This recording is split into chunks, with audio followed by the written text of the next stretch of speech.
Therefore, the radio station itself retains political neutrality, and any political views or comments aired as part of political discussion programming or otherwise are not the views of Listen Lanarkshire, nor of Getting Better Together Limited.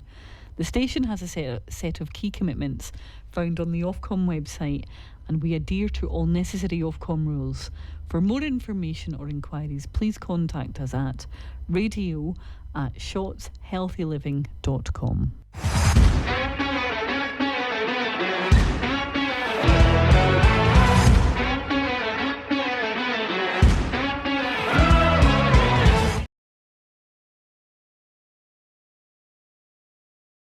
Hello and welcome to What's the Point. Thanks very much for joining us this evening. I'm delighted that the sun's still shining, and I hope everybody's enjoying the fair weather that we've been receiving recently.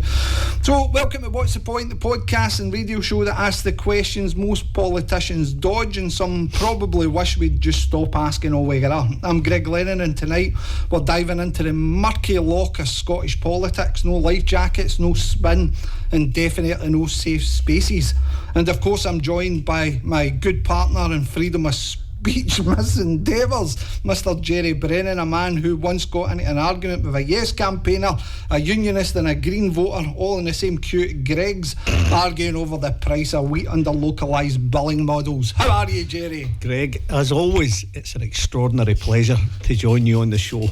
Now, Jerry, you've probably heard this line before, but he needs no introduction, but we're going to give him one anyway. Joining us tonight is a man who's been at the heart of Scottish politics for decades, a former Justice Secretary, a fierce voice for independence and now leader of the Alba Party. He's gone from Holyrood to Westminster, from the SNP front bench to flying his own flag, and tonight he's here to talk strategy, division and what's really next for Scotland. So without any further faffing about, Kenny MacAskill, welcome to What's the Point. Thank you, looking forward to it. Well, Kenny, listen, I don't know if you know anything about the podcast or the radio show, but normally what happens is Jerry and I talk a load of gumph and we encourage other people to take part in that. So I'm going to hand you over to Jerry now, and Jerry will obviously start off with a couple of questions just to bring you into the fold of this. So for new listeners who might not know much about Kenny MacAskill, do you want to tell us a wee bit about your political journey, where you came from and how you arrived here? Well, not that far from here, because I'm a West Lothian boy, so I've jumped to the other side of the dividing line between with the Avon, so I know the area reasonably well. I grew up in West Lothian. I went from the same small town as Alex Salmond. He was the man that recruited me into politics, and I journeyed through the SNP, first standing as a candidate in the regional election in 1982 in Whitburn Falthouse. So successfully, or no, those were the days back in the days, yeah, I know. When Labour ruled the roost. But we did well. I think we got 30% of the vote, which was a good vote in 82. Absolutely, yep. And then from there, you end up as one of the most influential and powerful politicians in the country after the 2011 success and the SNP being elected, and you're Justice Secretary. How was that? Oh, it was a great privilege to be Justice Secretary. I'd obviously served in the minority government in 2007. I think we've set changes in progress, and I was delighted to do that. I was actually doing a radio interview earlier because we've had two knife tragedies, sadly. Knife tragedies here. And obviously, when I first came into office in the end of the first decade in this new century, we had almost a pandemic when there were slayings of young men in particular. And we took steps, and actually we sorted it out. So we know what we need to do. We do need a bit of stick. We do need to have stop and search. We do need to have severe sentences for the minority who are out to cause evil intent. Equally, you can't be closing youth clubs. You can't be closing facilities for youngsters and then not expect, mischief to follow as night follows day. So you need carrots as well as sticks. So it was a privilege to be in office, and I enjoyed my time. So 2 terms from 2007 to 11, and then from 2011 to 2014. That first period, you're there as a minority government with one seat to make you the largest party, and then in 2011 it's a landslide. So the SNP, have a massive majority and by far the largest party. What did you enjoy more? Did you enjoy more that collaborative working between 2007 and 11, or the point at which you've got the massive majority and you can get your manifesto and budget through without any issues at all? I mean, to be fair, Alec always advised us that, even when we became a majority government, to still continue to think of yourself as a minority government and try and get things through. In some ways it changed. I mean, in 2007 to 2011 it was very much focused on policy issues, sorting out prisons, because as well as a knife crime pandemic, we also had severe overcrowding in prisons. It's now come back. It's not just knife crime, but it's prison overcrowding has come back. I can safely say we did actually manage to solve a lot of these things, but the lessons have been forgotten, but hopefully they'll be picked up on again. I think after 2011 it became somewhat different. I continued to operate running Justice. I used to say I lived in Planet Justice, but the focus became the referendum, and that became the thing. So from 2011 to 2014, although you were operating on Justice, it was much more focused on what was going to happen in the referendum. Some things were put off, other things were, you continued. So in some ways I probably really most stimulated was 2007 to 2011. Is there a period or something you achieved in those years as Secretary for Justice that stays with you? Your biggest achievement? What would you say your biggest achievement was in that time in government? Well, I think we had to deal with a knife crime crisis, which we did, and actually by the time we had resolved it, people in London were coming to Scotland to look for advice. The value arms reduction unit had been set up actually by my predecessor, Cathy Jimison, but we gave it its head, and Karen McCluskey and John Carnahan were outstanding. So I think I look back about how we sorted out that knife crime. We managed to sort out the prison situation. One thing I'm very proud is we actually set up, as well as setting up a serious organised crime task force, and again we see drug wars going on. I actually established the Cashback for Community scheme, which took money from those who had been perpetrating crime, making money from other people's misery, and put it into ploughing into 5G pitches for youngsters to play football on, facilities in youth clubs, and it just seemed a no-brainer to take from those who were doing bad to give to those to allow them to be all they can be. And I'm glad it's still operating. It was a simple scheme, but it's worked remarkably well, and it's still going. I wish some of the other lessons had been learned. Issues, but there's some legacy there. There's some legacy still on the go. Absolutely, there's significant legacy. If you look at Cashback as well, Kenny, the sort of impact that's had in communities across Scotland, I think is significant. You mentioned there sort of synthetic pitches, but you're getting down to the grassroots of things as well. Local boxing clubs being funded, you're getting youth clubs being funded, and again that is a legacy, there's no denying that. I'm going to shift away from the historical context of Kenny, if that's okay, and we're going to come on to where Kenny is now, right? So obviously you've just been recently elected as the leader of the Alba Party, and there's a new direction. Unfortunately, again, you're no longer joined by a Goliath of Scottish politics that was Alex Salmond, and it's now fallen on your shoulders, Kenny. One of the key questions I would have, and I'm sure there's loads of listeners tonight, especially independence supporting listeners that are listening throughout the authority, what is the actual plan for independence now? No theory, but what is a real plan? Well, the plan for independence is to use the Holyrood election as a plebiscite election. I think it was a mistake from Nicola Sturgeon to go to the Supreme Court. There's usually a clue in the name. I mean, you've got things like the BBC or the Supreme Court of the United Kingdom. You would have thought that would give you an indication where the decision is likely to be made. But what the Supreme Court did say was that the Scottish Parliament couldn't establish a referendum without a Section 30 order. But what it did say was that the Scottish Parliament and Scotland could use a democratic event. And a democratic event is an election. The first election coming up is Holyrood 2026, and that is why we believe those parties who support independence should be stating in their manifesto they will view that as a mandate for independence. That is what the Supreme Court said we could do. You can't do it afterwards. You have to run into the election saying we're seeking a mandate on the list vote for independence, and that's what we'll be doing. So that then comes to the next question in this, and again I'm trying not to formalise them as questions, Kenny. It would be better if I kind of just propose that in a chat. But is the SNP the party of independence anymore, or are they just the party of power? Because ultimately, Jerry and I's experience of watching the SNP, or especially the last 5 to 6 years, this is now about people in positions and salaries. There's a whole ecosystem of people working in offices and various other things where reliance on an MP or an MSP. Are they still the party to drive home that independence message? Well, I think they've kind of lost their way, but they can find it again. And, you know, what we need to do is to get independence, and that's why we're putting it first and foremost. We are seeking to work with other parties, not just SNP, but more people are now, you know, in the independence movement, but not necessarily in the SNP. You know, opinion polls show that actually more people support independence and aren't necessarily signing up for the SNP. That's their choice, and it's up to them how they vote. What we want to do is to galvanise the independence vote, because it seems to us that actually we have never more required independence than now. We were lied to in 2014. We were told we would stay in the European Union and we were taken out. We were told the pound would be safe in our pocket and we'd have the strength of sterling. It has crashed. You see it in prices. We were told Britain would be a force for good, and what we are is complicit in an Israeli genocide.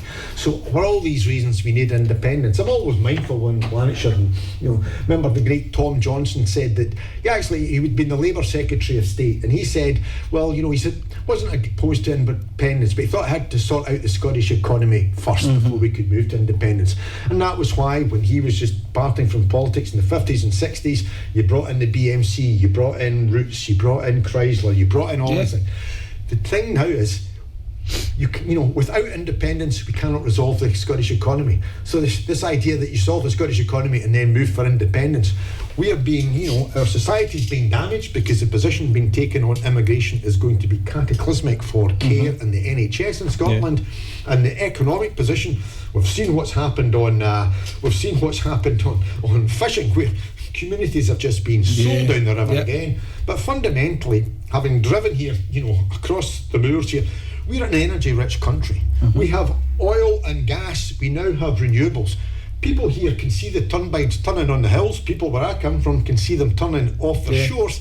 And folk here can't turn on their heating. There is something wrong to be one of the largest oil producers in the world. We're in the top 25, and they've just shut our refinery. We had Ross Lambie on from Reform Party last week, and we had a great chat with him as well. And when we mentioned the issue of the energy exchange and the disparity that's there, the individuals who generate it all pay the most money for it, and he came back with a line, well, you know, down south they create more grain than we, so the grain comes up, and that's part of the exchange, and that's part of the benefit and the strength of being in the UK. What would you say to that? Well, they've set up something called the Electricity Supply Operator, ESOL Limited, and I remember going to a briefing by them, because I went to a briefing by them in 2023, and I saw a map and it explained everything, because they had a map of Great Britain, and you see where the energy resource is, and it's up in the northeast and down the east coast of Scotland, but it's also going to be off the west coast as well, and you see where the energy need is, which is down in the south and the central areas of England. Now, I don't mind supplying energy to them. We have to supply energy to them exactly the same as we can supply energy to GM and others, but we are getting no revenue, we are getting no jobs, we are getting no businesses supplying here, and yet we're also paying higher fuel prices. There is something fundamentally wrong. We're being used as a resource to be exploited, and what we're also seeing is they're going to run cables from Scotland south to England, taking the energy south. There's one going from Torness in my old constituency of East Lothian. It will supply £2.8 billion worth of energy south. Revenue, zero. Jobs created near Torness, zero. Businesses being provided, zero. And, you know, as well as that one, there's one going from Peterhead down to Drax, and there's also one going down the whole east coast of Scotland and down through the central borders, causing mayhem to communities nearby, because it's huge pylons which are ugly as sin. That's to supply Manchester and Liverpool. Revenue, zero. Jobs, zero. Businesses, zero. And cheap energy, none. Sorry, just before I finish, and I'll forget about this if I don't, go back to Ross Ross's mantra last week was about Drill, drill, baby, drill, right?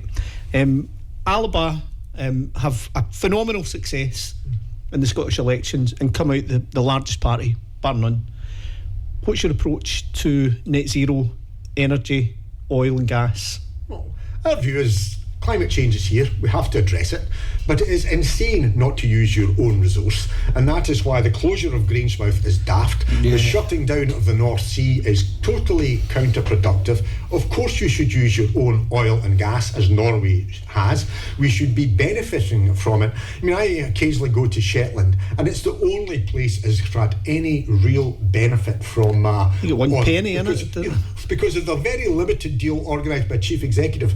But, they have community facilities in small villages that any community in North Lanarkshire, significantly bigger, would give the right eye for. They have, schools open in villages that would be shut here. The kids have youth clubs, bus services and transport facilities are running.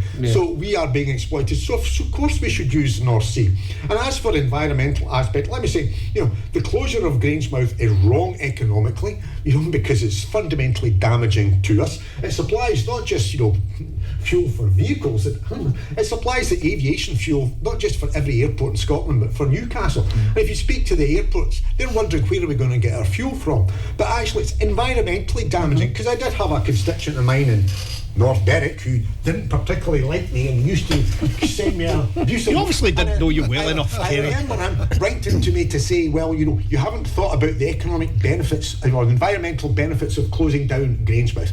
Now, are there environmental consequences from having the refinery there? Yes, of course. But equally, a lot of the refineries in the third world or wherever else you might bring them in are worse. And equally, what he forgot to say, and I had to point out to him, is that what we will be doing is bringing in taking out unrefined fuel out the Forth and the Clyde and bringing back in refined fuel. And if you think our petrol refinery is bad, you should look at what a super tanker is. And the number of super tankers going in the Clyde and in the Forth is going to go up exponentially, because we've got to bring the fuel in and we've got to take the fuel out, because the Forties pipeline still runs down to Grangemouth. It's just not refined there. So tankers will take them out the Forth, and tankers will bring the refined fuel back. And not only that, people here probably don't realise, there's actually a pipeline that runs from Finner on the Clyde to Grangemouth. And that brings in fuel as well. So we will be bringing in fuel and taking out fuel, because truckers are now running down from Aberdeen with fuel to put it on tankers. So the environmental damage is worse, and we're also in a very scary world. Fuel security matters. If something kicks off in the Ukraine, in the Middle East, and supply points get choked, then we're in real trouble, because before we closed Grangemouth, we had the fuel on our doorstep. Now we'll be depending on a tanker coming in. What happens if the tankers can't sail? Do you think it's given Labour's approach to the steelworks down south and coming in to save the steelworks, etc., do you think it's managed decline in Scotland? Do you think that with Grangemouth the constitutional question then becomes really irrelevant because North Sea oil, etc., doesn't really become part of it? Is that what you think? Well, as with my own things, I mean, I'm old enough to remember when British Leyland closed Bathgate, when Kinneil closed before the mines shut. Scotland's always been expendable. We saw it with fishing. Scottish fishing is expendable. It's expendable now. It was expendable before. The arguments made by Labour to save Scunthorpe were correct. But every argument you made for saving Scunthorpe, you could make with Grangemouth with added validity and significantly cheaper. So I was with the stewards when the final closure was announced, when we were all at the STC conference in Dundee, and they were incandescent, because this has been a deliberate policy decision. It should have been saved. It should be run. It doesn't mean it will run forever and a day, because it is getting old, and we do have to transition, and what they call Project Willow. Equally, let me tell you a story. Project Willow is about moving into new forms of fuels, especially sustainable aviation fuel. And Hydrogen, yes, hydrogen plants are going into Grangemouth as we speak to help fuel and provide energy for the petrochemical work.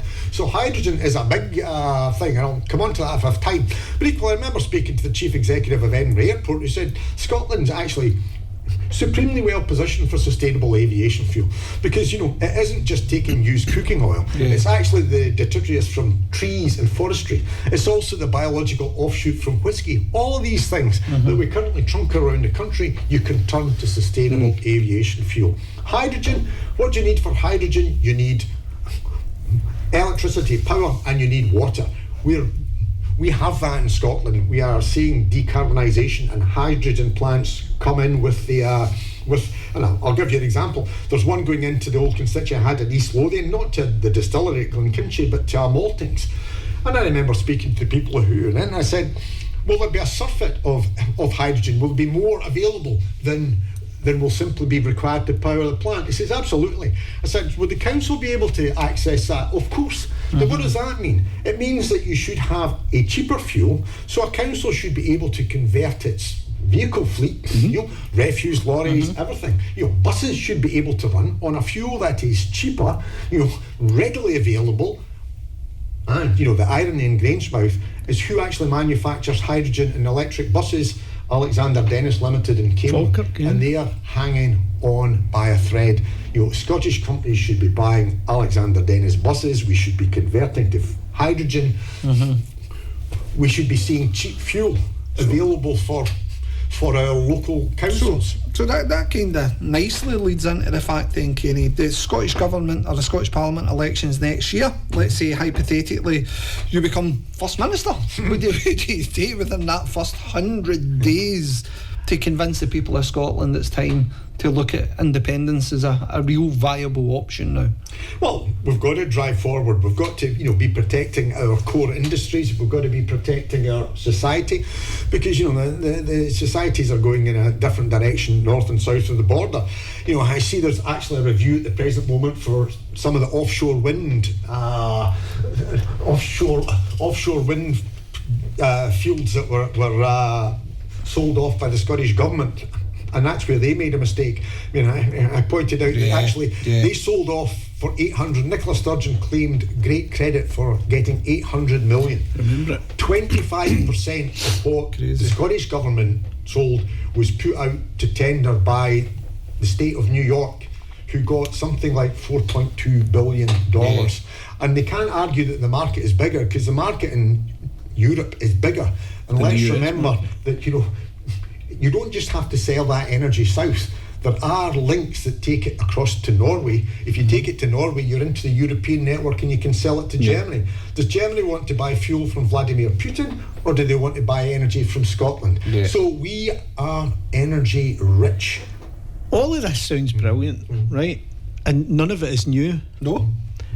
Why have we not been able to sell this story to Scots in a way that they believe it? Because many people I speak to, especially those who want to stay in the union, they see this as fanciful. If it was so easy and so on your doorstep, why is it not being done? And for that reason, they just don't want to have anything to do with it. I think we have been lied to as we were lied to in Brexit. Let me give you an example. There's a field, if you ever drive down the A1 near Dunbar, where I still have a place, you see turbines out in the mouth of the River Forth. That's something called Neartnagaith. It's not a huge thing. There's probably about 40, probably going to be 60 turbines turning there. Neartnagaith, it's Gaelic, but it's not Scottish Gaelic, it's Irish Gaelic. Why is it Irish Gaelic? Because who owns it? It's owned by EDF and ESB. EDF are the French nationalised power company. ESB are the State Electricity Board of Ireland. And I remember speaking to the Irish Consul General, who says this is the single biggest investment that they have made out with the island of Ireland in their history. So the profits from Neartnagaith are going to go to not London or Edinburgh, they're going to Dublin and indeed to Paris. Now what's worse is that directly Less than 12 miles across, you see Methil, where we used to manufacture turbines. Not one turbine is being manufactured in Scotland. They're coming in from abroad. You say, what jobs are being provided? Well, I'll tell you this, because this is what we've got to cover our back on and why we need the powers in our own parliament on employment law. Because I had a young man who was working on the tankers, and he saw a job to actually work, and it was boats going out of Montrose that would service this plant at the mouth of the River Forth. This is a good thing. I won't be away for 3 months on end. I can go back to the family. Lived in Pincaitlin. He'd been there 2 days, and they were all laid off and replaced by South Asian labour. Why? Exactly the same as happened in P&O in the Channel. Because if you're operating more than 12 miles out beyond maritime territorial waters, employment law doesn't apply. And these boats are going out into the River Forth. They are staying out in the River Forth. They're employing Filipinos and Indonesians who are being exploited, but our old people are not getting a job, so we're not building the turbines. We're not getting the subsea cables. We're not actually even getting the people who are working on the ships out servicing them. Something is far wrong. Yeah, listen, there's not much I disagree with there, Kenny. I think that, again, when it comes to labour law, I think that Scotland's best place to start to look at actually having the powers to implement these laws for ourselves, because, again, we're a diverse workforce, and especially as we start to become an ageing workforce as well, we need to make sure those protections There's one thing I can add that, Lambie won't have said. Denmark is a comparable population to Scotland. Denmark has said that for every offshore wind field in Denmark, the government is taking a 30% share. Now, some people might say, oh, that's like North Korea. No, it's not. It's Denmark. It's not a North Korean government. Have any of these companies said, oh, we're not going to take a field in Denmark because it's outrageous? They have accepted 30%. Why in Scotland we aren't saying that in every offshore wind farm we're taking a 20, 25, 30% share, or you're not getting it? You go first. We had a couple of things that I wanted to ask. I kind of followed the Smith Commission to an extent, and the employment law thing, I don't think many people fully understand the implications of that. Had we been given employment law at that point, would we be closer to independence now, having made a better case for it, or would we be where we are? I don't know if we'd be closer to independence, but I think our workers would be getting treated better, because that's, just one ship going out of Montrose. It was replicated by what happens in going out of Dover and which was truly disgraceful. But the UK government, both under the Tories and now under Labour, is not doing anything to protect these workers, and that's why we need the powers here. And the second thing was around the fuel. So Ross spoke last week about I was coming in with that point, and you just jumped ahead of me about the comparisons between the Norwegian basin and the North Sea basin, and he was talking about it in terms of the tax take. Now, what he didn't mention was the extraction rates. Are the extraction rates similar, but we tax less than the Norwegians do? I think there's a multitude of factors. Because the taxation rate has ebbed and flowed. One of the reasons it's down is because they brought in this bumper tax, a windfall tax under Miliband, that has been a disincentive. It's come at a time when the North Sea is declining. It's not as it was in the 70s or 80s. That has to be recognised. But there are huge fields, especially west of Shetland. Basically, it's hard to think of anything that the government in the UK has done that is better than what Norway did. Norway kept control of things. Norway has a state oil company, Equinor, who, when people talk about the Rosebank field, that's the field that people are saying are concerned about, and I think should be operated. Who runs Rosebank? It's Equinor. Who are Equinor? They are the state oil company of Norway. How absurd is it that it's the state oil company of Norway that is in charge? As mentioned earlier, how it's the state energy company of France and the electricity board from the Republic of Ireland is opposite offshore wind. So there's all these things. Norway got it right, Scotland got it wrong. There are things we still have to do in oil and gas because it's not gone, and keeping Grangemouth is one thing, but we've got renewables because we actually are well placed. For all of Scotland's history, we've been away from the big markets of Europe and America. Our weather's been something we curse, not in the recent days, but and all of a sudden, because of our waters off our shores, because of the wind that always blows, Scotland is sitting pretty. The danger is we will become a resource where all that happens is that they put up turbines on and off our shore and they pile in it or cable it south, and we get nothing. All we're getting at the present moment are battery storage plants. Now, I don't mind, there has to be some battery storage plants, but we're getting far too many. But why are they putting in battery storage plants? Because you could put the battery storage plants in Liverpool or Manchester or Newcastle or London, but of course the land is cheaper up here, and they think the people will be rolled over easier and it'll be easier to get in than putting it into an urban area down there. But I also have to say there's a battery storage plant coming in my own constituency, just on the other side of the A1 from Torness, and I inquired about how many jobs, and the short answer is zero jobs, because they are run remotely. Some 4 guys will go in once a year or a few times a year. It's got CCTV and computer tracing. The only employment will be somebody employed every so often to go and mow the grass.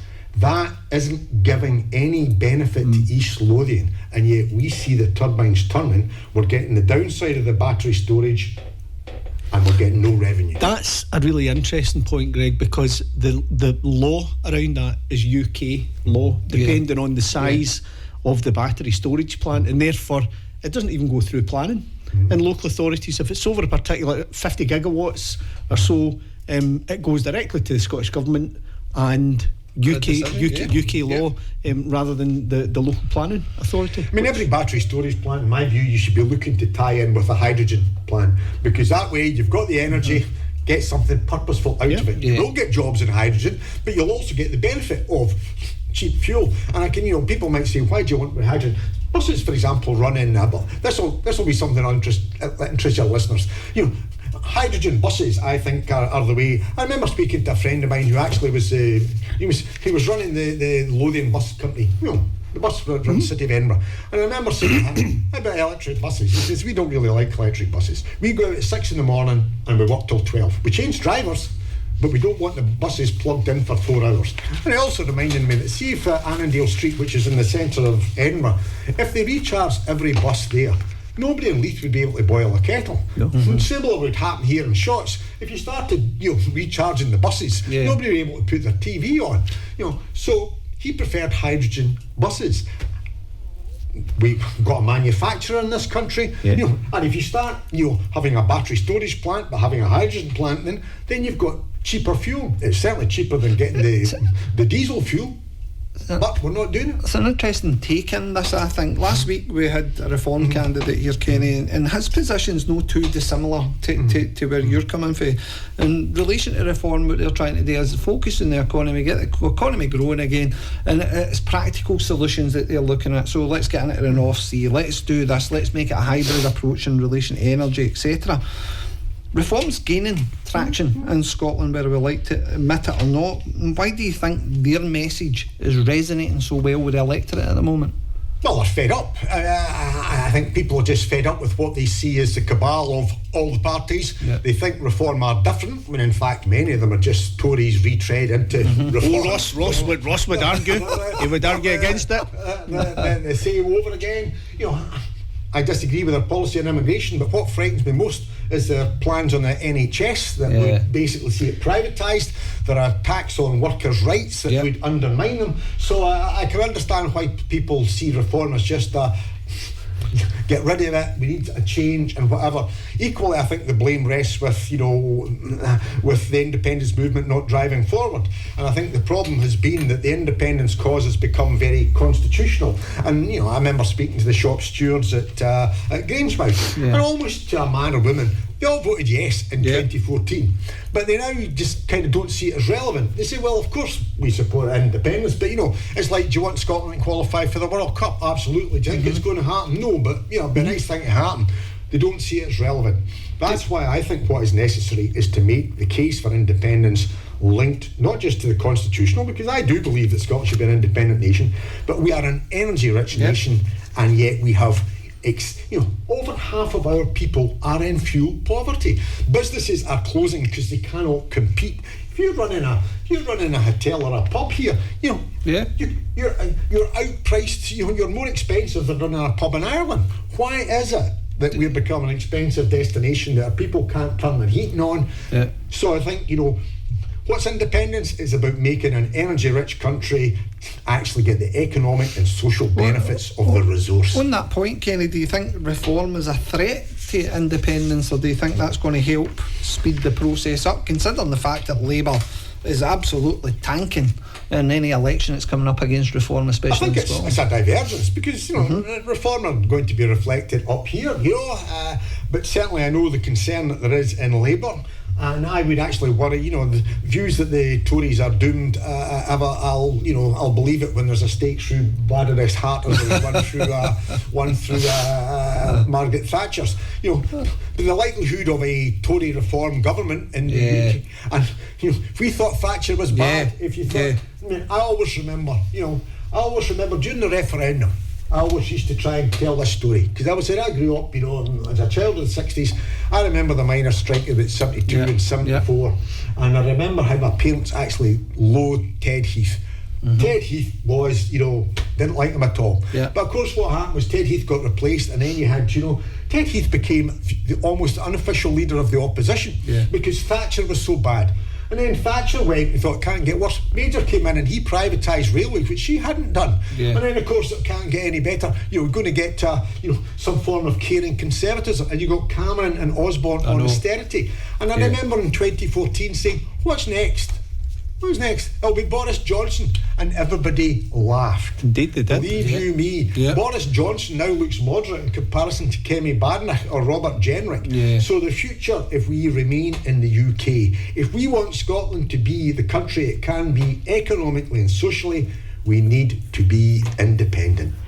Do you think the SNP, and I'm going to exclude you from, or absolve you of any blame from this, because you left in 2014, but would you say that period between 2015 and probably just after the pandemic, that the independence movement has been damaged by the SNP, that people see the SNP as the establishment, the new establishment, and as Greg was referring to earlier on, those who are involved in it have become entitled. They're used to positions of power.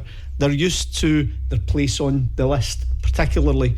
Maybe not in the. So there's salaries, there's constituency offices, there's employment, there's progression through the party itself. I get the feeling that people are being turned off by that now, and they're looking at radical alternatives. And reforms seem to badge themselves really well as that alternative, albeit they're all Tories, most ex-Conservative, all right-wing, and they managed to plough themselves right through that middle ground. And it could be, Kenny, we've been looking at the figures from the polling that's been coming through over the last few months. It seems to have impacted on Alba's prospects for the 26 election. In January, Ballot Box Scotland had Alba possibly looking at between 6 and 8 seats. After that seismic event down in the English local elections where Reform performed really well, in February they were sitting at 0 seats, or last month they were sitting at 0 seats. So how can Reform's perceived successes impact so badly potentially on Alba? Well, I think what we've got to realise is that what's happening with Reform is happening all across the Western world. We see it in the United States with Trump, we see it in Western Europe with Meloni in Italy, with Le Pen in France, with AfD in Germany. So there is a march. I put a lot of that down to I am a man of the left, I've always, considered myself to be left of centre, but I think, what we have seen is an obsession with gender and with identity. I actually believe in the old-time religion, not necessarily theologically, but I believe politically in the old-time religion. It's about jobs, it's about housing, it's about health, it's about quality of life in your community. And instead, over the last decade, even 20 years, the left, and that includes Labour and the SNP, have been about, the individual and identity. I actually believe it's not so much about the me, it's about us. It should be about not so much the individual, it should be about the collective and the community. So I think we need to get the old-time religion back, which is jobs, housing, health, keeping communities safe. As we've got a problem with some youngsters. Do you trust the SNP to deliver an independence now, Kenny, given the fact that the SNP is no longer the body that it once was, in my opinion? I think that, again, a lot of activists, etc., have obviously been turned off with the sort of never-endums. Every couple of years we're getting promised for every time an election cycle's coming up. Do you trust them? Because I think that's where the majority of our listeners would be asking that question this evening. I still think, the people who vote SNP do so for the right reasons. Yeah. They want independence, and they also want a government that actually delivers, jobs, health, housing. Yeah. I think there are still many good people. I know them in the SNP. I think the leadership has lost its way. Yeah. It's not for me to resolve that. I mean, I do challenge them. I'm going to Port Glasgow to meet with the shop stewards at Ferguson's, and having written a biography, a great privilege, of Jimmy Reid, I can't put the blame on anybody about what's happening at Ferguson and the Lower Clyde on anybody but the Scottish Government. Yeah. That's where problems hit home. So they have to get their house sorted out. Yeah. Equally, in the Yes movement, we have to remember that it's the cause, and we're not just one party, we're wider than that. We are a movement. Yeah. That again, Kenny, how then do you respond? Because obviously it's publicised, especially social media and that kind of thing, that Alba are splitting the yes vote. And again, we're already hearing just now that the SNP is going to come up with this failed and time immemorial election idea, a 2 votes SNP, both votes SNP in this coming election. What would you say to people that are saying you're splitting a vote? Well, that's just nonsense. I mean, we're only standing on the list, and it's quite clear that in almost every regional district area, other than perhaps the south of Scotland and the Highlands and Islands, the SNP will be lucky to get anybody back, as was the case in 2021 and indeed even in 2016. So, if we want to maximise the independence vote, that's why we're saying it's a plebiscite election, it's list vote, Alba for independence. The SNP vote will simply see Reform, Tory and Labour return. That's what happened before. Can I ask if you have already spoken to the hierarchy within the SNP, or if you intend to address that 1-2 issue? I mean, we looking at the last two Scottish elections, you're right, the SNP do not return list votes. They're this time around, it looks as if they will have none. Potentially they'll win 55 to 59 constituency seats, benefit absolutely zero from their 1-2 strategy, which impacts heavily then on other independent-minded parties. Have you spoken to them? And would you have a coalition of the willing to address that issue, so that if they're not voting for you, they're voting for the Greens, or they're voting for someone else who would be sympathetic to the independence movement? Well, we have written, to John Swinney and to the leaders of all independent supporting parties. We haven't had a response yet from the Greens, but I think they repudiated it. Patrick Harvey was out in the papers denying it. We've spoken to some of the smaller parties, as we had ourselves, the SSP and the ISP, but we haven't heard from the SNP. Our position is we will be running on list vote Alba for independence. It is the right strategy. It was a strategy that Alex Salmond devised back in 2021. That didn't work out then because Nicola Sturgeon was extremely hostile to it. She was advocating, SNP 1 and 2, or even SNP and Greens. And I think there are questions as to whether the Greens are an independence party, and certainly in terms of many issues, they have been calamitous for the economy and society in Scotland. So we work across the movement. That was why, at the recent All Under One banner March. I was there. We will be at the next one in Bannockburn, and we'll be the one after that in Edinburgh. We work across the movement. We do put out a hand of friendship to the SNP and other parties, but we can only sort out ourselves, and that's why we're focusing on preparing for next May. Do they reach out? To the SNP? Yeah. No, do they?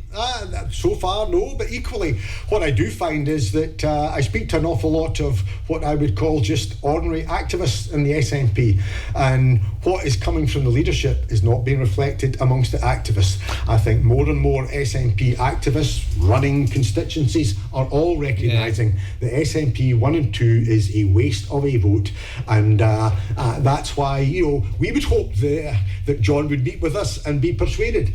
If not, we will simply seek to persuade the membership and the voters. Is that a belligerence within the SNP now? Because again, if you look at it, and this isn't any disrespect to any activists or anything, as we know, there is a lot of good people within the SNP, so I hope that nobody takes that as any sort of criticism. Point being in relation to the belligerence, because they're too big now, Kenny. They are, as Jerry says, the establishment. Why discuss this with any other party? Yet they can't deliver on this on their own. I think that's evidently clear. They've had super majorities. Sure, they've had everything. We've had the Butte House Agreement. Yeah. We go cap in hand, it seems, to a parliament and judiciary arrangements down south to be rebuffed. Joanna Cherry had a post. It was an older post, but it seemed to resonate around the decision that had been made by the Supreme Court recently around the definition of a biological female. Whether you agree with that or not, and you're a legal person, so you might be able to comment on this.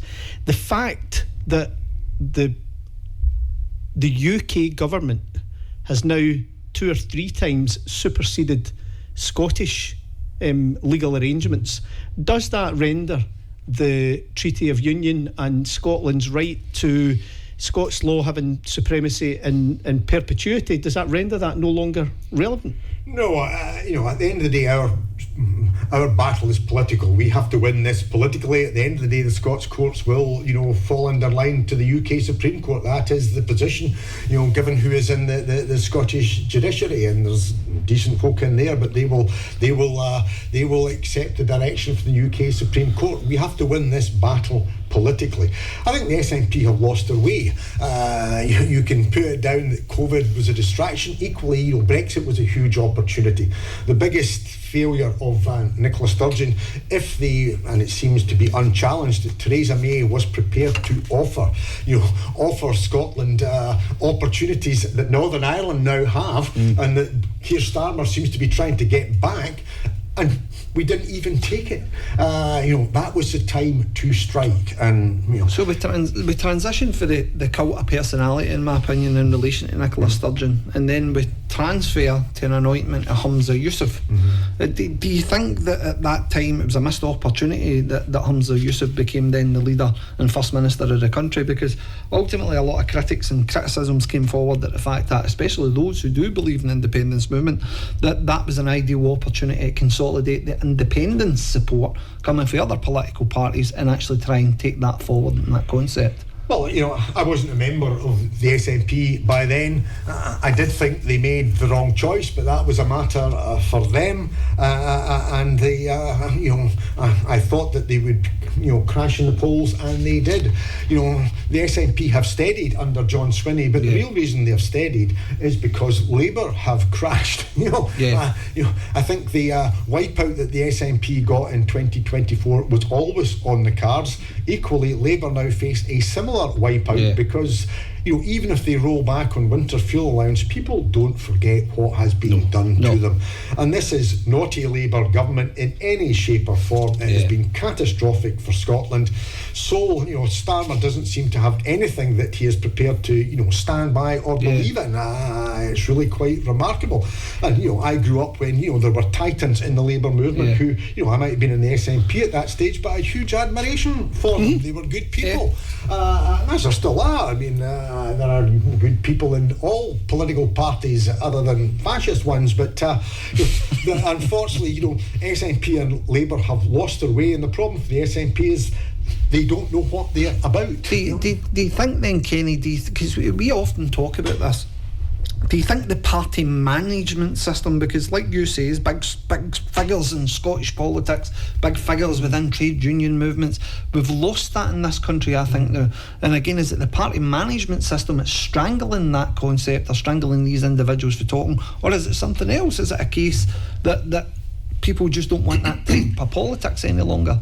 I don't know. I mean, I've not been involved in the SNP really for 10 years. Well, I was returned at the time of COVID, so it was difficult, and activity was limited. But after that, I left to go to Alba. I did so basically because I thought they'd lost their way politically, and also very much disagreed with what was a lack of internal democracy. And without going into various court cases coming out, I feel will vindicate the position that we took. I just think it's a lack of leadership. The structures within the SNP seem to me to become quite undemocratic. When I first joined the SNP back in the and involved in the early 80s, it was an ultra democratic party. Sometimes that always had to change once you became much more successful, because those in elected office had to be given more latitude.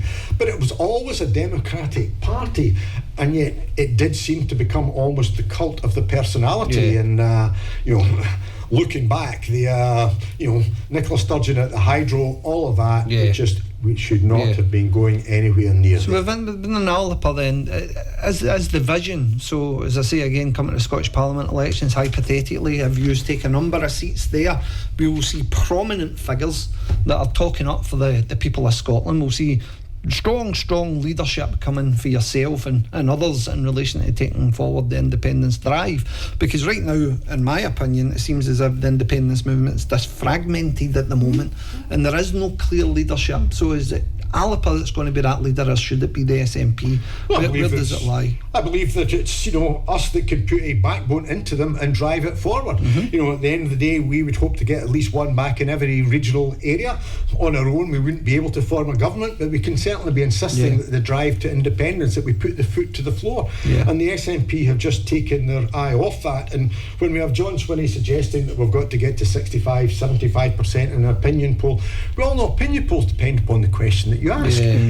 So this idea, what opinion poll, what question, if that had been the basis of Alex Salmond, we would never have had a referendum in 2014, because you'd have said, we're only at 24% in the opinion poll. We knew we could get it up, we could get the vote there, and you won't get the vote up until people see something tangible that's come back. As I said earlier, people see independence as something nice. Do you want would you like a long hot summer? Oh, definitely. Do you want an independent Scotland? Yes. Do you want Scotland to qualify for the Euros? Absolutely.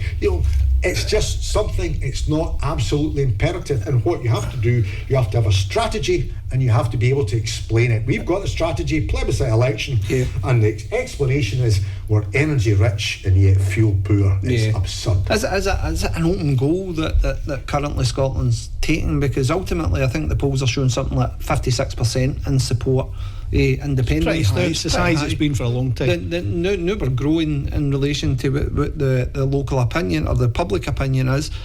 Why is there no more of a focus? Because and in here earlier there was local candidates in Hamilton by-election. We had the chance to speak to Ross last week as well, and in that Hamilton by-election there isn't this big strong voice to say that if I'm elected as your SNP, MSP, independence is first and foremost on the agenda. That's where we're going.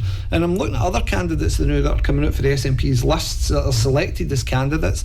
There's only a handful of them that's actually mentioning independence in any sort of literature that they're putting out at the moment. Again, I'm just going to come back to this.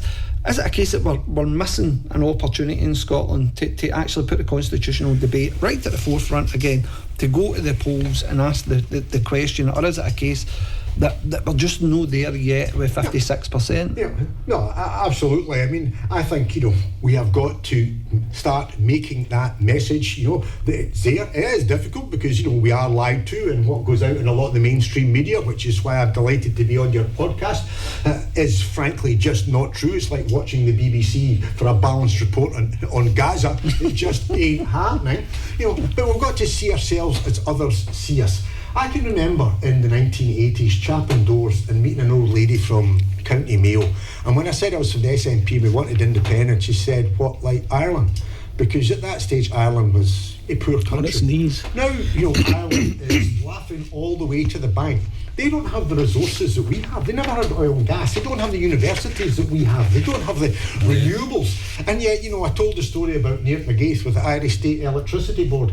I also remember meeting Borden Felcher, the Irish Tourist Board, and he actually said, because the tragedy of Scotland is not how bad things are for us, but how much better they should be. Because we have so much going for us and we're not. And I remember the chief executive of Borden Felcher said to me, he said, you Scots, he said, your mountains are grandeur, your scenery is more majestic, your history is less bloodied and turbulent, you screw it up. Keep it up, lads, because you're our biggest competitor. And I was actually at something recently, and you'll remember this is scheduled. We actually were at East Lothian Council brought in a new recycling van, all singing, all dancing, put in this, bottles in here, cardboard in there. And I was meeting the manufacturers of the van, the lorry, and I said, where's this come from, Germany or Toyota or something? He says, no, Tipperary. Tipperary. They said, we actually buy the chassis in, we build them there, and we flog them round the world. There we go. And you're saying, we don't have anything like that in East Lothian. We don't have things like that, We're not that. We used to have Cummins here in Shotts. Where's it gone? So, the tragedy of Scotland, as I say, is not how bad things are, because they are grim for people, but for a lot of us, life is quite pleasant. But Scotland should be motoring. Yeah. We should have, a vibrant economy. We should have a society that's growing, not just with retirees and people coming up for benefits for the elderly, but with young people able to stay. But as with Grangemouth, the problem is young people are having to go, and the only folk coming back are those retiring. So if we don't achieve, as a nation, what you hope we achieve in this plebiscite election, is it the high road or the low road for Scotland in the next 20 to 30 years? If we don't achieve independence, we will simply be a resource. They will send their kids to the likes of Edinburgh, Glasgow University, the very rich from down south, because they like Edinburgh and Glasgow. Visit Shotts or Dunbar, where I'm staying. No, they're not coming. They'll go and visit nice glens in the Highlands, and they'll go fishing on the River Spey. Equally what they'll do is turn us into a huge resource, where turbines are on land, turbines are off the shore. No work comes here, no revenue comes here, no businesses are formed here, and it just gets cabled and pilined south. I think you should get involved in politics. I don't know if anybody's ever spoke to you about that, Kenny. Would you be interested in a career in politics? Listen, just a couple of questions, Kenny. There's a couple of minutes left. We'll let you go. So you must be sweltering in here. Just for me, Kenny, because a glittering career in politics you've had, there's no denying that, and anybody at all that pays any interest, especially when you were Justice Secretary, you had significant challenges in that position. You've been in politics for decades. What keeps you going now? What is it that actually keeps you going? I actually believe, I'm always a perpetual optimist, and I do believe things will get better. I do believe in an independent Scotland, but also believe in a fairer world. And I look at the world that my children are being left, and I'm angry at what we are failing to do for them. So I'm driven by trying to make sure we get it right. It's not too late. We need an independent Scotland, and we need a fairer and juster world. Kenny, I'm going to get a bit morbid then, and I apologise. If you do not see independence within your lifetime, is it worth it? Yes, because I think what we've done is, it's not just independence for independence sake, it's about making Scotland a better, safer, more vibrant place.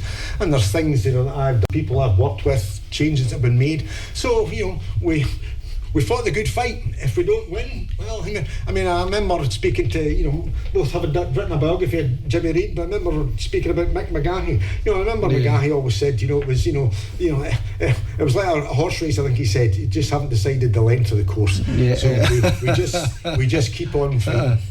I only have one question to ask, Kenny. Do you regret not having a third question on the ballot in 2014 for Devo Max? It wasn't allowed. I remember speaking that to Alec about that. You remember, we would have taken that would have been acceptable to us.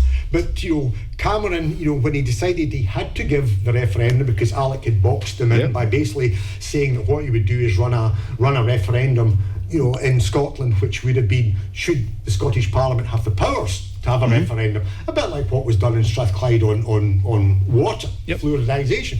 That's when Cameron said, all right, you can have a referendum, but it's going to be yes or no, because he thought he was going to win it 75-25 and he was going to crush it. So should there have been, Devo Max on the, equally, let's remember, Gordon Brown said that we would be, leading the UK. The leading federal nation, and in fact, that has nowhere near it. I go to Quebec, I go to Ontario, and I'm writing a book about Burns statues around the world, so I've, spent a lot of time not visiting them, but, looking at Australia, New Zealand. They have far more powers in an Australian, state, or indeed in a Canadian province. We were promised, that if we didn't win the referendum, we would get, federalism in all but name, and we've got nothing like that. Well, you'll be glad to hear this is the last question, Kenny, and then you can disappear.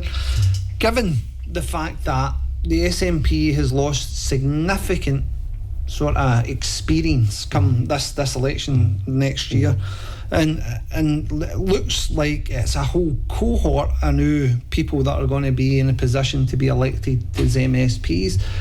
Do you have much faith in that new cohort? Do you think, obviously it's a bit early to suggest, so I'm not even going near that at the moment, but do you think that's the vehicle then that potentially will see the talent pool increase?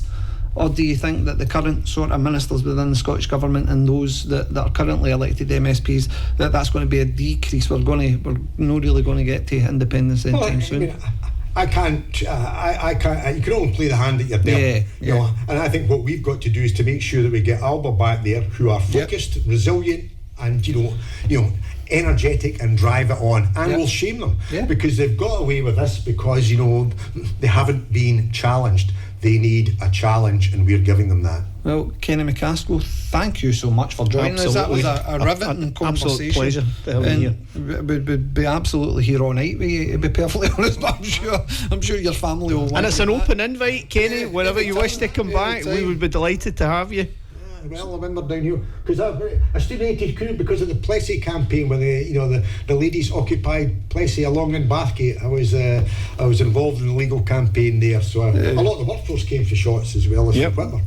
No, listen, so we're going to cut to a couple of songs now, then Jerry and I will be back. We're coming back to discuss North Lanarkshire, Jerry, God. In a recent hearing that was held today, and an outcome that we've been keeping a wee eagle eye on about a Labour councillor. And worth coming back after the break. Back after the break.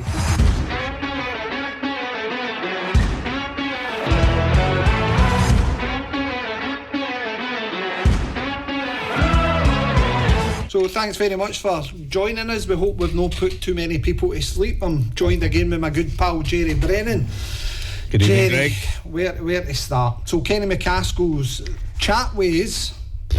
I'm not joking, right? See, for a man who's been involved in politics for as long as Kenny MacAskill has, in some of the roles that he's been involved in, he has not lost an ounce of enthusiasm. That man is motivated, enthused, is driven, and so engaging to have as a guest. I thought it was really interesting when we kind of asked them the question, Jerry, about the SNP, and again this is to make sure that this isn't a criticism of the SNP as such, of being a member, an activist, and everybody else that's in the party. A lot of good people in there. But the point being is it's lost its way. I thought that was a very, very telling aspect to somebody who has had significant party involvement, and yet when we look at this, is it a case that the SNP still stands for that concept of challenging and pushing for a referendum? Yeah, I mean, we touched on it a wee bit in the interview with Kenny. I never got to ask one of the questions that I should have asked, but things flow so quickly. One of the questions I wanted to ask was around career politicians. Do we have too many career politicians? So Kenny's background previously was as a lawyer, a solicitor, so he brings that breadth of experience into politics when he's probably, I don't mean later in life, but he's had a career before he comes in. And I think that within not just the SNP but within the Labour Party as well, there are way too many career politicians, individuals who have gone through the ranks, worked in a constituency office, went on then to get through straight for university, straight for university, but not really having that work experience, not going through some of the struggles and strives that workers do, and they can bring that they can bring it to bear. Don't get me wrong, many of them brilliant speakers, very intelligent, but do they bring that life experience to the role? I don't know that they always do. And I think the point that you made there about, is there a gap? Are the Titans leaving now? Have the Titans already gone? And are what we left with residualised MSPs?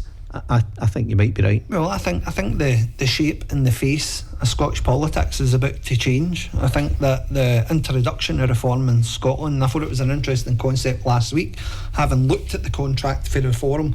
I don't even think they recognised how much potential support with the collapse of the Labour vote and the Conservative vote they would have. So I think it was last week in the by-election in sort of Inverclyde, that they came a second place to the SNP.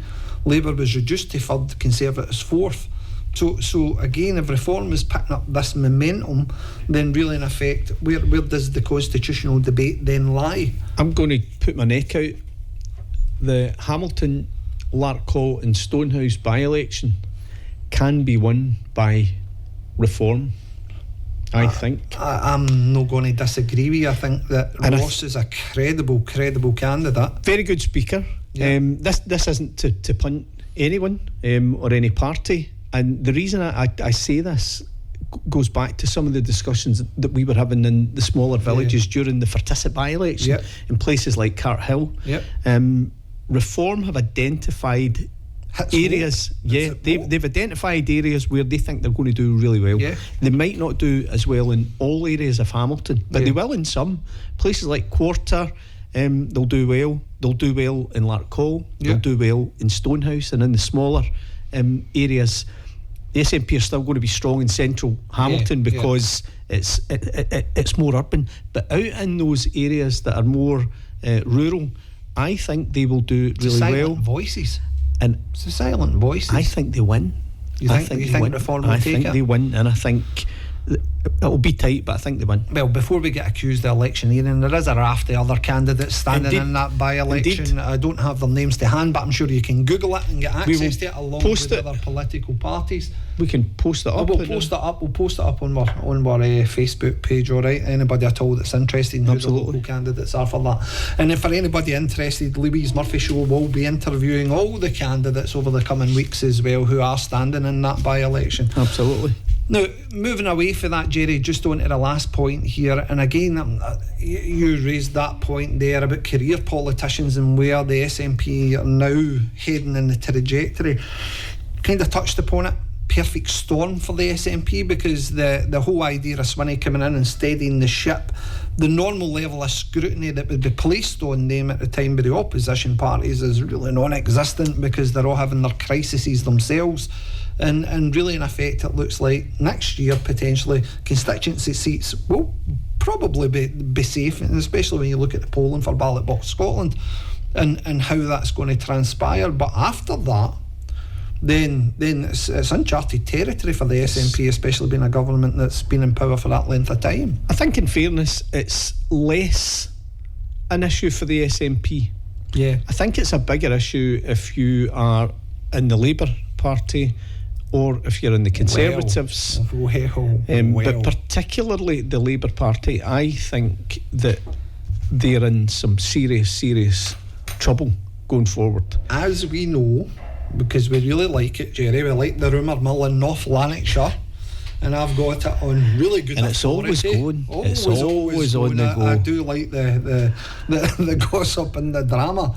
But given last week's by-election result, now obviously we had heard, it's been in the chatter for ages, that North Lanarkshire Conservatives are going to defect to reform, and there is conversations taking place. But I've also heard that it's in very good authority that there is a couple of Labour sitting councillors right now in good positions, and they are in talks with what the potential of their future is in North Lanarkshire. Now, if we're already seeing that basically them jumping off the sinking ship, Is it going to be a case that when the Titanic was sinking, we all stood there and argued about the positioning of the deck chairs? Are they just going to jump overboard? What are they going to do? I wouldn't be surprised if you had some jumpers. Politicians, not all politicians, but politicians love being elected. Yeah. Many of them enter the political sphere for that purpose. Yeah. Some people are more altruistic. Some join because they want to give something back to their community, or they've got a specialism that they think can help out with, while others are they're more about self-promotion. Yeah. And being successful. I think those who are minded to be more successful and focused on their own career prospects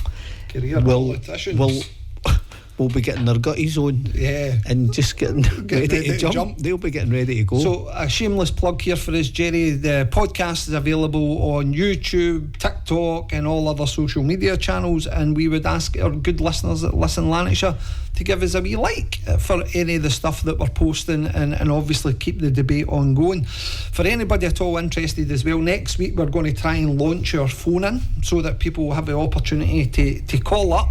Keep it respectful, please. LBC, look out, here we come. Well, I think we're only going to do it for about 10 or 15 minutes to try it out. If I'm in charge of the desk, it's going to be rotten, so I apologise for cutting people off early. But anyway, it's, hopefully we'll be in that position next week. We do have emails coming in and that kind of thing. Unfortunately, I'm just rubbish at reading them out live on radio, so we'll get to a stage where that you can call in and have that chat. Well, I think one of the fortunate things about the emails that came through this week, they were all about Kenny. We managed to get them into the question. I think it was, and here we have 2 full pages of them. So it was, I didn't need to do too much research work to have a chat with the guy. Those that were emailing in did all that for us, so thank you for that. So moving on now, because I like my political highlights of the week, Jerry.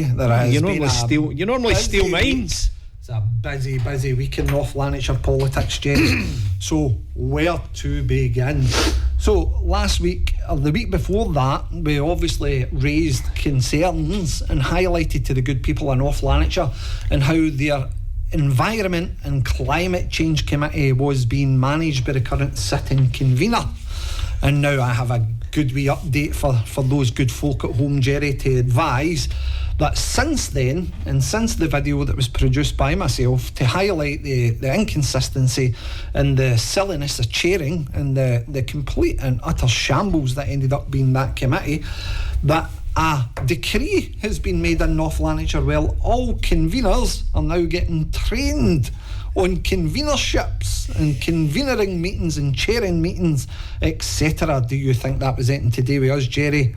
I think it was everything to do with us, and let's be perfectly clear, this did not just come from the Environment and Climate Change Committee. This went back to Education Committee, this went to Finance and Resource Committee, this went back to the previous iteration of the Education Committee, where what was being presented to members like yourselves was that standing orders were really being... So what's standing orders for those at home, Jerry, just to make sure that we're clear? Standing orders are the rules which govern the committee meeting structures and the conduct indeed of councillors while they're in committee and meetings. So you have to abide by the rules. If you don't abide by the rules, then standard complaints will be raised against you, and you may be sanctioned, you may be banned. We like a standards complaint in North Lanarkshire. We like a standards complaint. I've had the pleasure, Jerry. Have you had the pleasure? I tell you what, I've had the pleasure of watching 2 of my colleagues go through the process, and it's shambolic. That's all I'm going to say. We still stand on the articles. Article 10 for freedom of expression.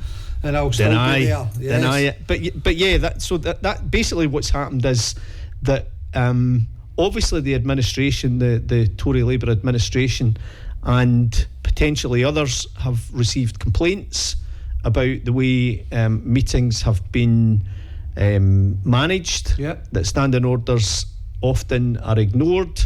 That individuals who try to make their political points are being denied the opportunity to do that. And conveners are being trained in how to do that Well, that leads better. us nicely on to the next point, and that's for the political highlight. Now, I'm going to come to yours, but I'm going to steal the show here, Jerry, just with a couple, because You'll not need to, because I know you'll steal mine. I like to do it.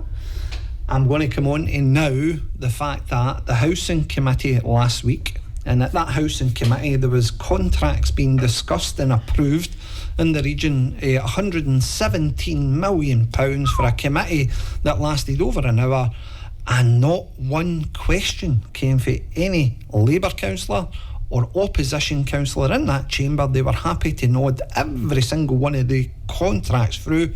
Where is the scrutiny? There was one question that was raised by the leader of the opposition, but it wasn't about. It was a point. That It was wasn't a a question. point. It wasn't about the.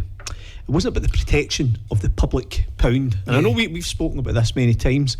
Our role as elected councillors is to be the critical scrutiny body of the council, and that's to ensure that each pound that's spent is spent well.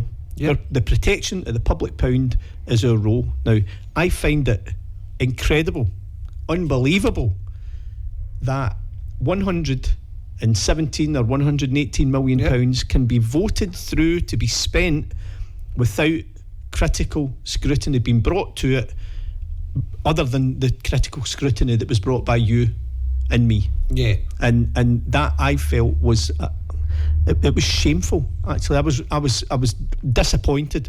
And in fact, if I had been a member of the public tuning into that to find out how my public money's been spent by North Lanarkshire Council and whether or not my councillors are doing the job, I would have been quite disgusted. So just for the good folk at home who've not seen the video, but the video is up on my social media pages, etc. Yep. That entire committee, where the only people that asked questions in that entire committee process was you and I, in relation to procurement frameworks and how these contracts have been awarded.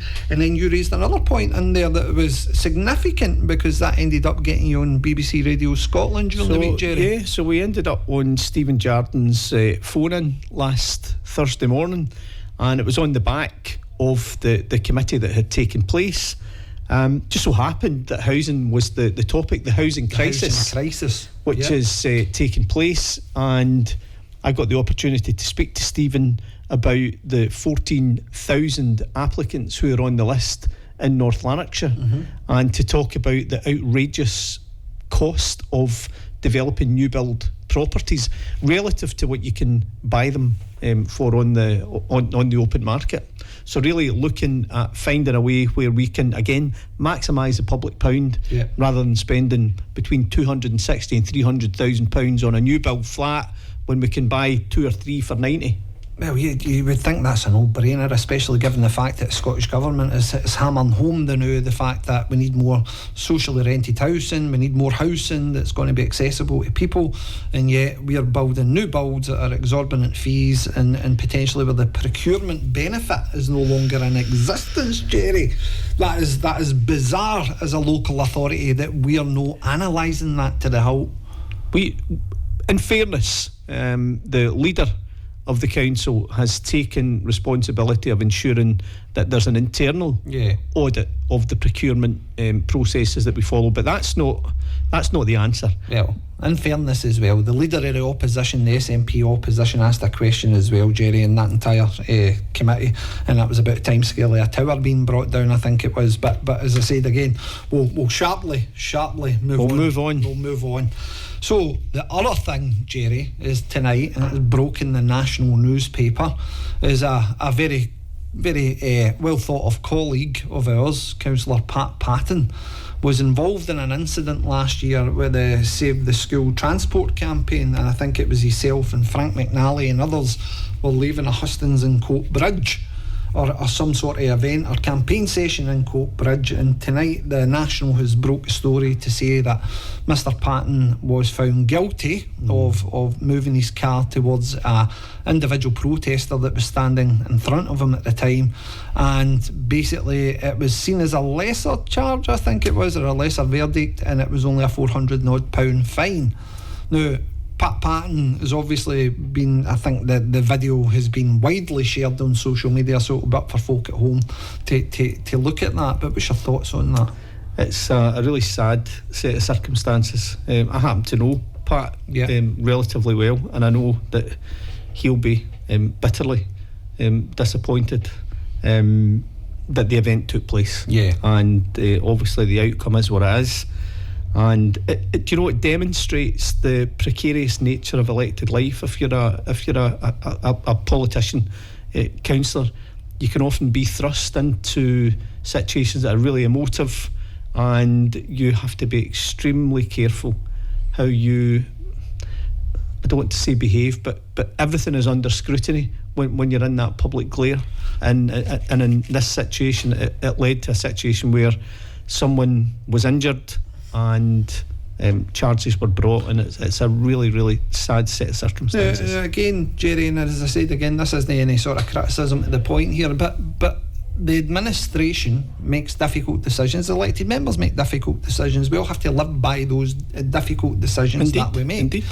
But when you're coming up against school transport that's going to affect so many people across this authority, and in regards to the idea of listening, I mean, you're part of Safe Walking Routes sort of working group that was established in the wake of all this, and really, in effect, I think it would be a fair criticism to say that this should have been in place before we started to take away school transport. Without doubt. Is it a case that the administration just doesn't listen anymore to the electorate and the people who are obviously raising concern, and what legitimate course do they have to raise these aspects, especially when petitions are being refused and other avenues are being shut down by the administration? Surely that's putting those elected members in a position of fire then, that they're having to defend their leadership when they're making these difficult choices. I don't think you're wrong in that. I think that's a fair assessment of exactly where we're at. Debate in the I mean, we've laughed at this over recent weeks about the non-debating chamber that exists in the Duma, the Presidentum, or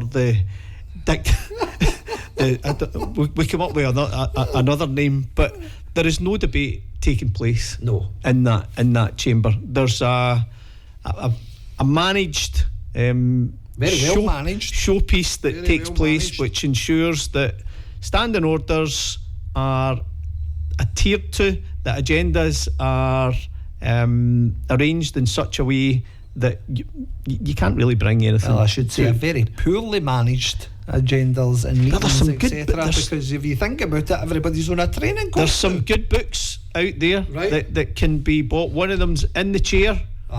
It's an excellent book. Other books are available. But yeah, when and just not to be too sore on the Labour group, right? When we won the election, and when we were in the SNP in 2022, I happened to be I was given the position of convener of the social work department, right? And I went on to ask the leader of the SNP group at that point in time what I needed to do in terms of convenership and mastery of the chamber. And do you know what I was told, Greg? You won't believe this. What's that, Jerry? Find your own way. Find your own way. Wow. You'll learn as you go. So there you go. Okay, before we finish, Jerry, I'm just going to read quickly because I'll probably be rubbish at remembering and posting up these names later on. Good man, Greg. In the Hamilton by-election, you have Katie Loudon, SNP, Davy Russell, Labour candidate, Richard Nelson, Conservative, Anne McGuinness, Greens, Aisha Mia, Liberal Democrat, Ross Lambie, Reform, Colette Bradley, Scottish Socialist Party, Andy Brady, Scottish Family Party, Janice Mackay, UK Independence Party, and Mark Wilkinson, Independent. Good luck to them all. I'm sure we have covered ourselves for Ofcom.